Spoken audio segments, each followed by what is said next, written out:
Alors bonjour et bienvenue, mon nom est Daniel Lambert et je suis maître en psychologie. Aujourd'hui, enfant en crise, mode d'emploi. La première chose vraiment à considérer, et non la moindre, lorsqu'un enfant fait une crise, c'est que, bien qu'on puisse penser qu'il s'agisse d'un caprice, l'enfant exprime bel et bien un besoin. Je vous l'accorde, il ne l'exprime pas de façon très convenable, mais il exprime tout de même un besoin.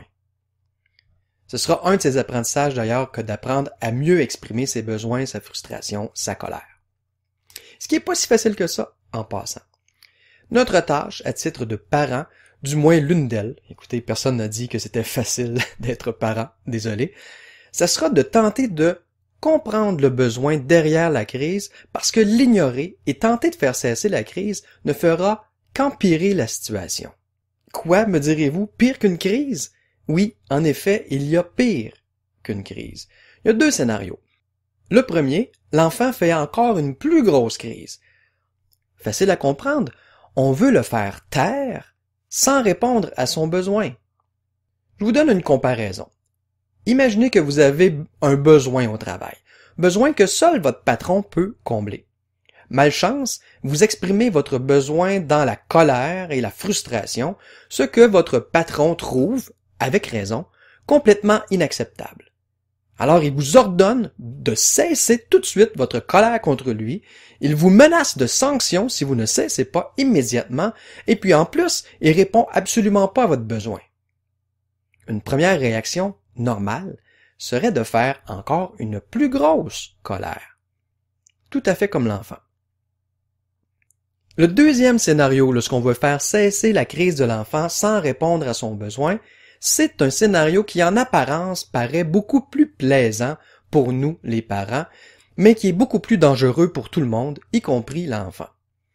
Imaginez, encore une fois, que votre enfant craint vraiment vos menaces de punition, craint votre autorité, et cesse sa crise et n'y revient plus. Bon, nous avons la paix. Il apprend par contre que vous n'êtes pas très à l'écoute, qu'il doit se débrouiller seul. Même chose avec vous et le patron. Vous ne lui demandez plus rien et ne faites plus de crise. C'est sûr. Vous avez peur des représailles, des conséquences de vos crises. Bien des parents pourraient se réjouir à tort du fait que leur enfant ne fait plus de crise, enfin. Mais dites-moi, même si vous faites plus de crise au patron, est-ce que ça veut dire que vous êtes satisfaite? Est-ce que ça veut dire que vous ne vivez plus de colère? Bien sûr que non. Vous êtes furieuse, vous ne pouvez juste plus l'exprimer. Qu'est-ce que vous faites alors?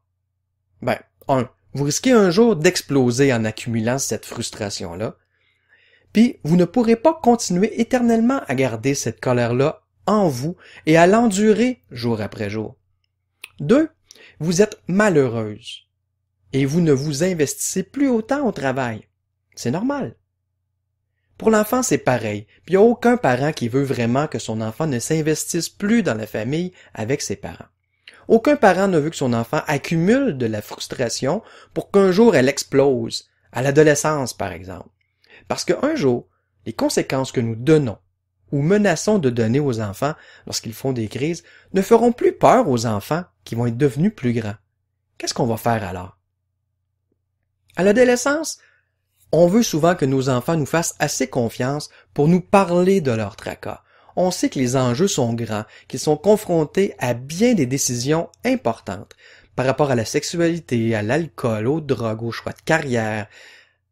Et si notre ado a appris que nous n'étions pas à l'écoute de ses besoins, pourquoi tenterait-il de venir nous en parler de ses préoccupations rendues à l'adolescence?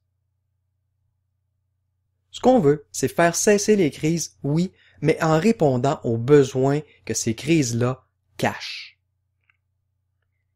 On peut, oui, être ferme sur le fait que nous ne voulons pas de crise, mais nous devons être patients et patientes parce que exprimer de la colère sans faire de crise, c'est pas très facile.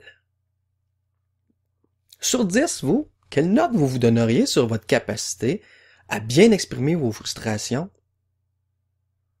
Moi, j'ai pas une note parfaite. La chose la plus importante au départ sera de nous efforcer de comprendre le besoin derrière la crise. Voici donc quelques exemples de besoins légitimes des enfants. Le besoin, par exemple, de passer du temps de qualité avec nous, les parents. Le besoin de rire, de s'amuser. Le besoin de découvrir des nouvelles choses, de décider, d'avoir un certain contrôle. Le besoin de bouger, de se dépenser. Le besoin de se reposer aussi, de simplement de rien faire, de dormir. Ces besoins-là sont légitimes, mais souvent ils sont mal exprimés par les enfants qui ne savent pas trop comment les exprimer. Alors ces besoins-là sont frustrés et ça les amène à pleurer, à s'opposer, à crier, à faire des crises. Si on veut changer tout ça, il faut observer ce qui se passe avant que la crise arrive et déduire quels besoins auraient pu être frustrés. Voici 4 déclencheurs fréquents. Un déclencheur, c'est ce qui arrive avant le mauvais comportement.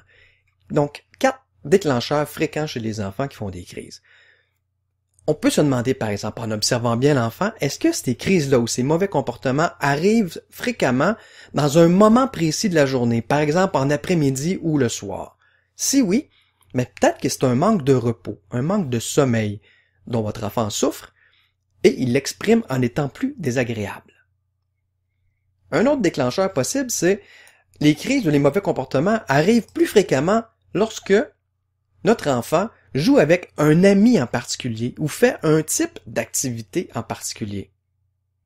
Alors dans ces cas-là, peut-être que votre enfant exprime, très maladroitement, mais quand même, exprime un réel besoin de pouvoir décider davantage. Par exemple, si l'ami avec lequel il joue, et il y a souvent des disputes, mais est quelqu'un qui aime beaucoup décider et qui laisse pas beaucoup de place aux autres pour prendre des décisions. Alors à nous d'observer ça et de le découvrir, ou peut-être exprime-t-il un besoin, votre enfant, d'avoir un meilleur encadrement. Il y a des enfants qui sont très à l'aise dans des jeux qui n'ont pas beaucoup de règles et qui sont pas très à l'aise quand il y a trop de règles. Et l'inverse est aussi vrai, il y a des enfants qui se désorganisent lorsqu'il n'y a pas de règles ou peu de règles. Alors à nous d'observer nos enfants et de se demander qu'est-ce qui est à l'origine de ces mauvais comportements-là.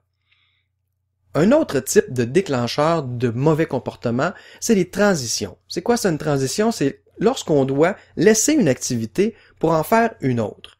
Bon, là, c'est le temps de venir manger. Ah, non, t'écoutais la télé ou t'étais à l'ordinateur. Là, c'est le temps de venir manger. Là, c'est le temps de changer de jeu, de ranger telle chose. Bon, ça, c'est des transitions. À l'école, les transitions, c'est on finit une matière, on en commence une autre. La récréation est terminée, faut rentrer en dedans. Bon, ça, c'est des transitions. Si on a beaucoup de crises dans ces transitions-là, peut-être que notre enfant est en train de nous exprimer un besoin d'être prévenu à l'avance. Prévenu à l'avance, là, dans 5 minutes, il va falloir fermer ça et s'en aller ailleurs. Juste un petit commentaire comme ça peut faire en sorte de nous éviter déjà un certain nombre de crises.